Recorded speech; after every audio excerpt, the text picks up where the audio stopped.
Isto, queridos alunos, chegamos ao nosso PET final, Plano de Estudo Tutorado. É um PET avaliativo, então é bom que cada um faça com muita atenção, porque ele será avaliado, corrigido e você terá uma nota a partir dele. É muito tranquilo porque retoma vários elementos que a gente foi vindo estudando durante os PETs, especificamente pensar o que significa filosofia. Nós sempre temos aí pouco incentivo na sociedade de estudar sobre filosofia, e a filosofia é basicamente intrínseca a todos nós, ela é necessária, todos nós, ela não é partidária, ela não é de ninguém. A filosofia é um estudo do pensamento humano que tem como objeto o pensamento e traz para nós muitos elementos da verdade, da consciência, né?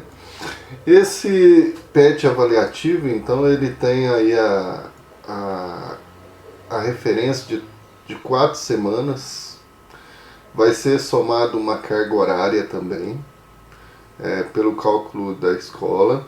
Então isso vai ajudar muito o aluno na finalização do ano letivo.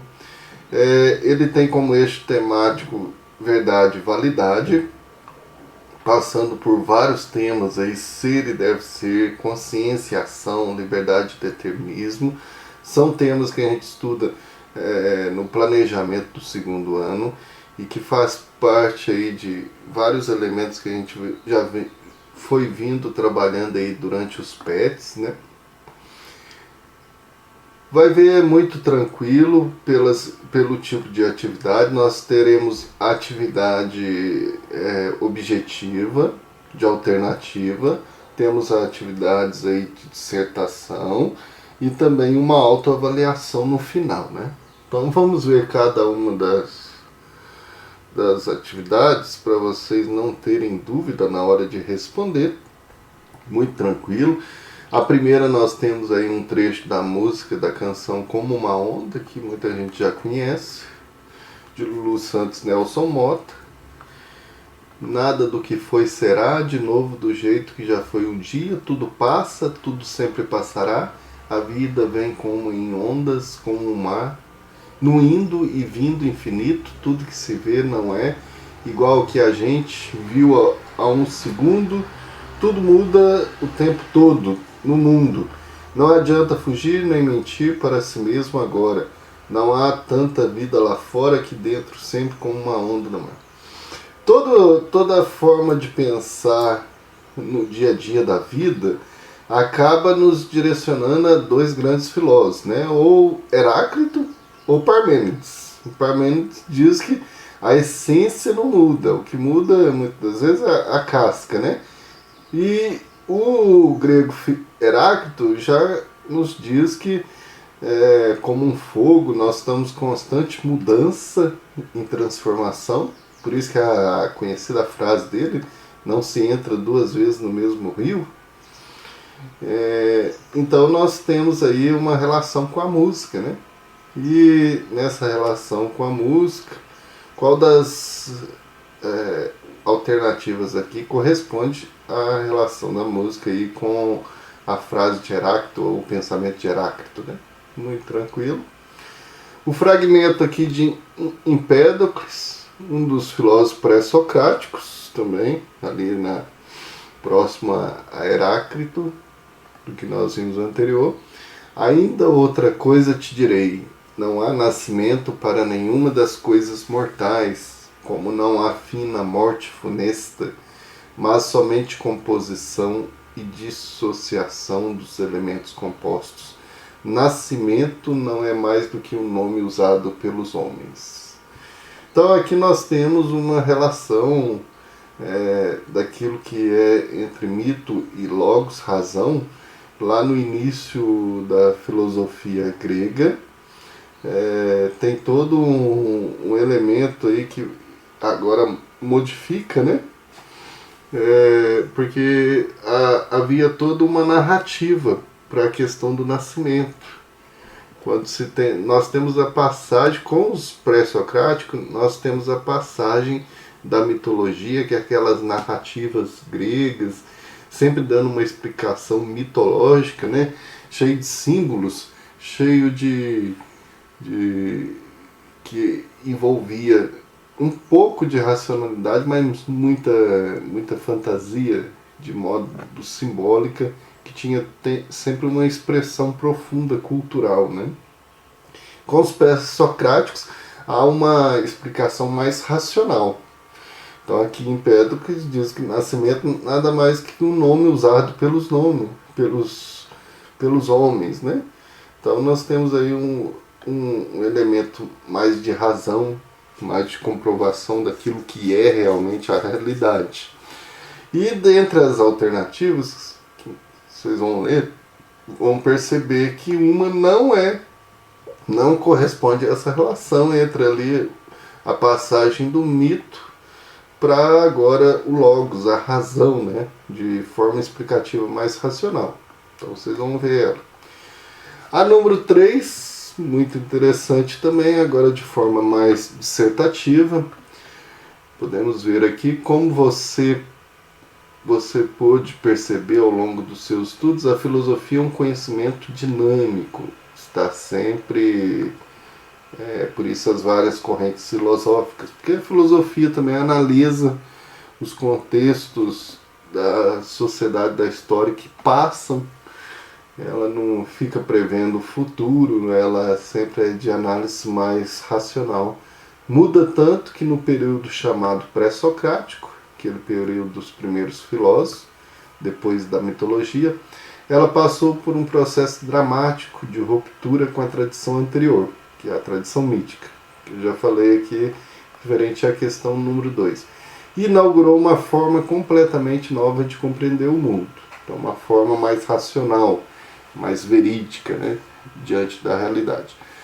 Pensando sobre isso, identifique e comente nas linhas abaixo sobre ao menos 2 acontecimentos ou transformações da atualidade que exigem a construção de novos pensamentos e investigações filosóficas.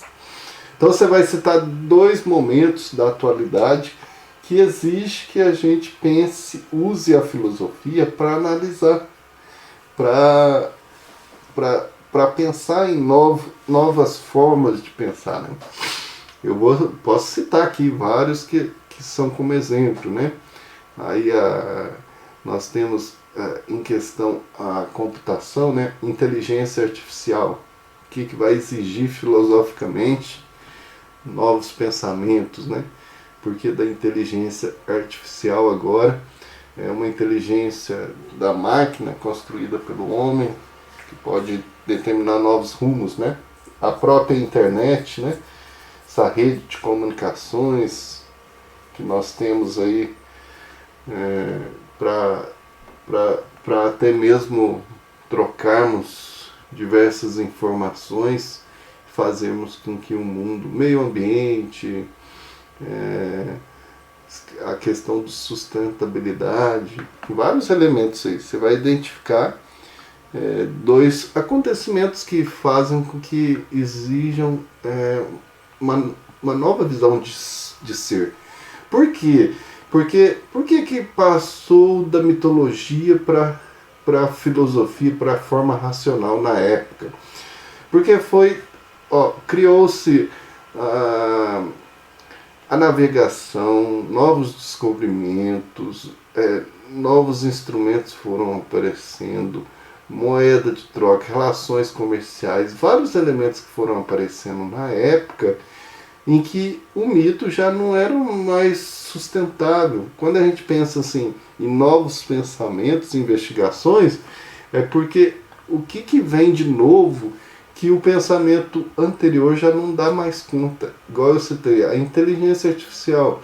A gente tem um jeito de ver o mundo de forma ética, moral, de forma até mesmo em sentidos mais humanos, que quando vier então a forma da inteligência artificial, como que a gente vai pensar esse novo mundo, né? Como que nós vamos em questões de pensamentos, investigações filosóficas. qual que é a maneira agora de ver, né?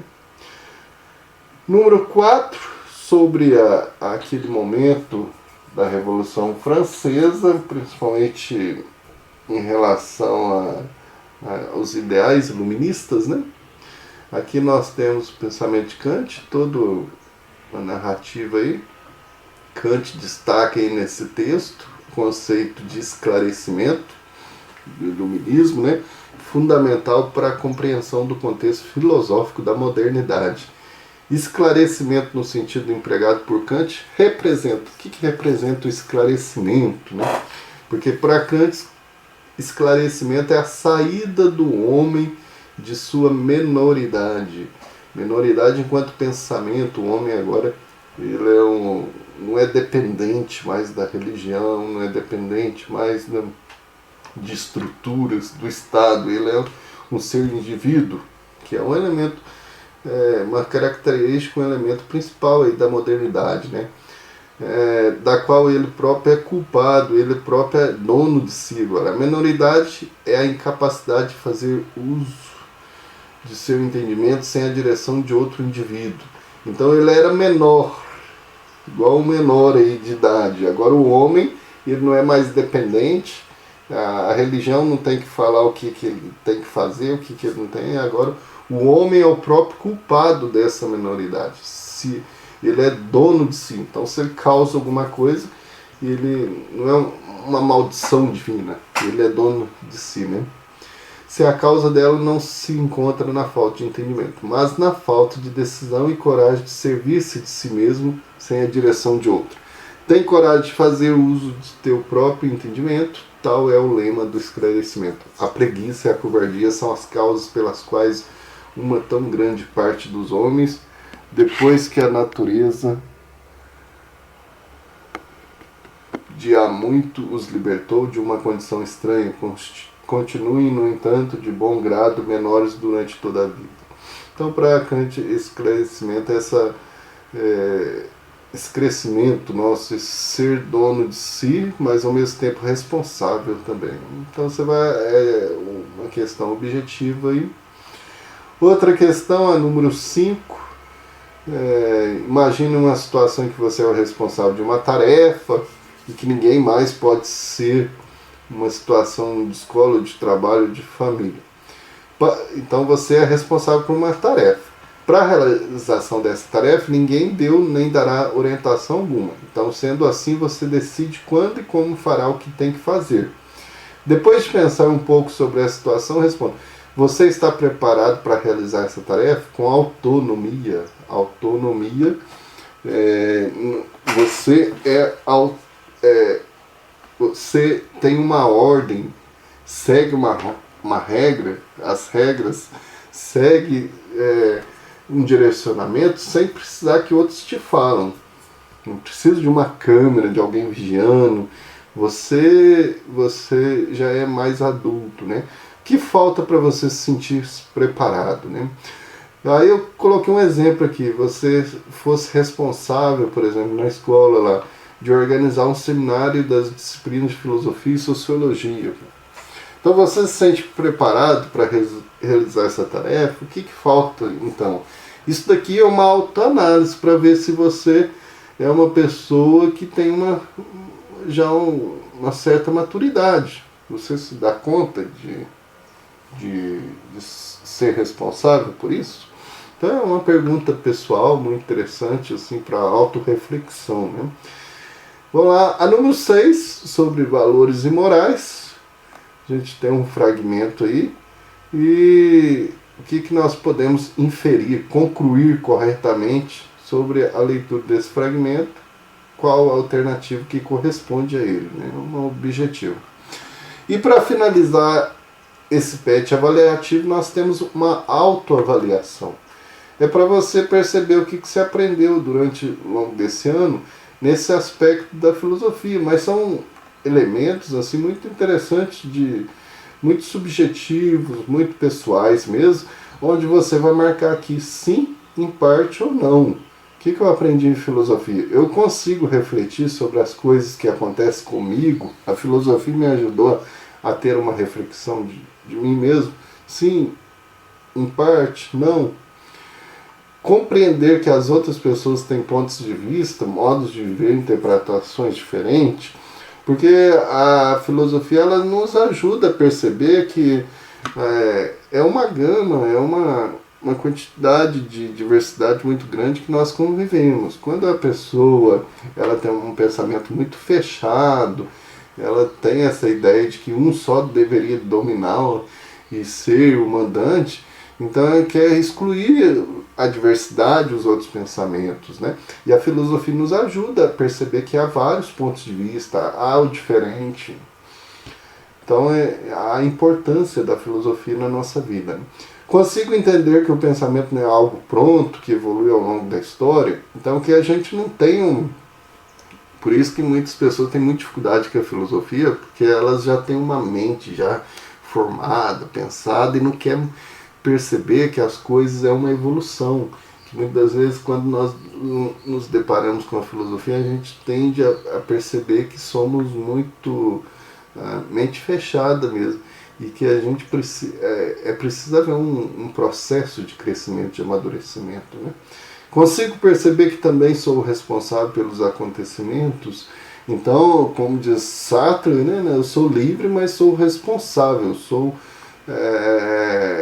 tudo que acontece em volta, eu também sou aquele que não devo me esquivar da responsabilidade, porque o protagonismo é parte também pessoal de cada um de nós, né? Então, diante desses elementos aqui, daquilo que a gente viu durante o ano, o que você percebe? Sim, em partes ou não. Então, muito tranquilo, aí fecha o PET avaliativo. Como eu disse, façam com atenção, que ele vai ser pontuado, ele vai ser avaliado, vai também valer carga horária. Então deve ser feito aí com atenção. E o de filosofia está muito tranquilo. Eles podem... Depois a gente vai ter a próxima aula que a gente vai fazer essa correção dele, mostrando os elementos, mesmo que várias questões ali são pessoais, né? E que exige uma reflexão, uma argumentação aí pessoal, um esforço pessoal de cada um. Então, bons estudos e bom final aí de PET, que nós viemos aí nesse reamp durante esse tempo aí que estamos de pandemia estudando, né? Um abraço a todos.